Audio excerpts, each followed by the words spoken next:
Hi, welcome to Splash and Go. Nate Ryan here with Steve Letarte. And Steve, Chase Elliott coming off another mechanical failure at Martinsville. 2 mechanical failures during the weekend, the engine failure in practice.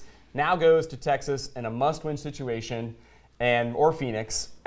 He's got to win probably one of those 2 to make the championship round. And he's going to have to do it with this specter of the Hendrick mechanical problems that have plagued him recently. I mean, not just at Martinsville, but Dover a problem there as well. What do you think the outlook is for the number 9? So I think the mechanical problems are much more sleepless nights for Alan Gustafson than it is Chase Elliott. Chase can do nothing about it. His job is to be prepared, show up, and drive the race car as he's expected, which he did at Martinsville.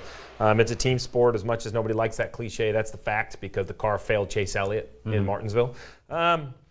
So Texas and Phoenix are very complicated because their spring racers were truly in the spring, not early summer, not midsummer, way back in the spring. Right. Rules package completely different. So I don't really care what happened in the first Texas.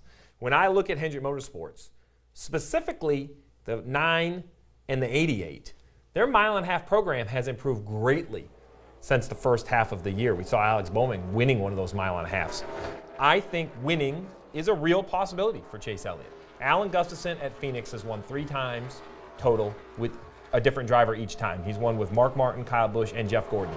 He is very good adapting at the 2 different style ends of the racetrack. He's a genius crew chief in my mind. I think why not go 4 for 4 with a new driver and win it with Chase Elliott. I do think 44 is why it's not mathematically a must-win. You said it. It's a must-win, and I think they need to approach it as a must-win. Unless someone does something crazy, like don't ignore it. Big wreck one of these races, the restarts at Texas will be insane.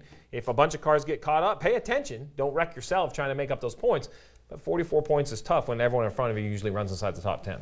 Rick Hendrick talked after the Martinsville race, Stevie, and obviously you have great insight, a window into what things are like at Hendrick Motorsports all your years there. Rick Hendrick said, hey, this was a fluke. I know it sounds crazy, but we had 2 mechanical problems on consecutive days of Martinsville with Chase Elliott's team, and one was an engine, one was something gear, axle related. These things happen. We build stuff not just for our 4 cars, but Kyle Larson, all these other cars. It's just going to happen in the course of a season. Is that just what you'd expect to hear from Hendrick, the way they would lay it out? Rick Hendrick is a great mentor, great friend, great boss, and a great businessman, because he is going to compliment in public and criticize and question in private. And they are going to have questions. He is going to ask, what in the heck is going on? How can this happen? I don't disagree with what he said. There are mechanical failures. Joey Logano did not take the green flag at Dover. Let's be clear. Didn't even take the green flag. So these things do happen. It's amazing that it's happening to the absolute wrong car at Hendrick Motorsports at the absolute wrong time.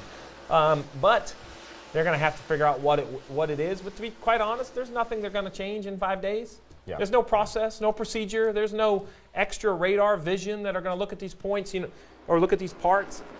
Failures are they say fluke. I don't use the word fluke. Failures are a product of whatever procedure you have ahead of time. I've learned that from some very talented motor builders. Doug Yates has taught me that. Jeff Andrews at Hendrick Motorsports has taught me that. Doug Ducart has taught me that. If you want to avoid failures, you have to work on your procedures upstream. I'm sure changes will be made at Hendrick, but nothing that's going to have any sort of effect on the next few weeks. Is it alarming when it happens like it did to Chase Elliott within the first 5 laps of practice on a short track, where you wouldn't expect that horsepower is really going to be that stressed on an engine? So we used to have a funny joke. Jason Burdett, my car chief years ago, used to say, hey, if it happens in the first 5%, it could be a mechanical issue that we left something loose. After we get past 5%, it's a part failure. We had nothing to do with it.